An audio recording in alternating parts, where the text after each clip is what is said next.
ඉතින් යාළුවනේ මං කියන්නේ කවදාවත් මිනිස්සුන්ට ඊර්ෂ්‍යා කරන්න, වෛර කරන්න, ඒ දේවල් කරන්න එපා. පුළුවන් තරම් අපි ඉගෙන ගන්න. ඉගෙනගෙන ඒ Taman දන්න දේෙන් Taman ඉදිරියට යන්න කියලා තමයි මං කියන්නේ. අනිත් මිනිස්සුන්ට ඊර්ෂ්‍යා කරලා අපි උන්ට වල කපාගෙන අපි එහෙම ජීවත් වෙලා වැඩක් නැහැ.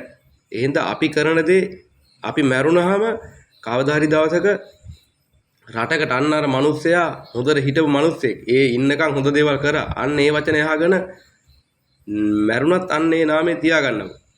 වලට ගියත් වල ඇතුලේ හිටියත් අපි මැරුණු ගමන් අපට එළියේ ජීවත් වෙන මිනිස්සයාට අපි පේන ඒ මිනිස්සයාගේ නම රැඳෙන්න අපි ජීවත් වෙන්න ඕන. අපි හොර වැඩ කරලා මංකොල්ල කාලා ඒ වගේ දේවල් කරොත් එහෙම අපට හරියන්නේ නැහැ. එහෙම කරන මනුස්සයට මම කියන්නේ කවදාවත් හරියන්නේ නැහැ. ජීවිතේට හොරබොරු වංචාවක් කරලා නැහැ. මම මේ වෙනකන් මම ජීවත් වෙන්නේ මගේ පාඩුවේ. මං මිනිස්සෙක්ට උදව් කරන මම ජීවත් වුණා. මං හොරබොරු වංචා කරන්නේ නැහැ යාළුවනේ. එහෙනම් මං කියන්නේ අනිත් ඔය ඩ්‍රාමා සාමාන්‍ය channel එකකට දුන්නාන් පස්සේ ඒ ඩ්‍රාමා එකේ ඉන්න කිසිම කෙනෙක්ට බයින්ඩ පුරුදු වෙන්න එපා.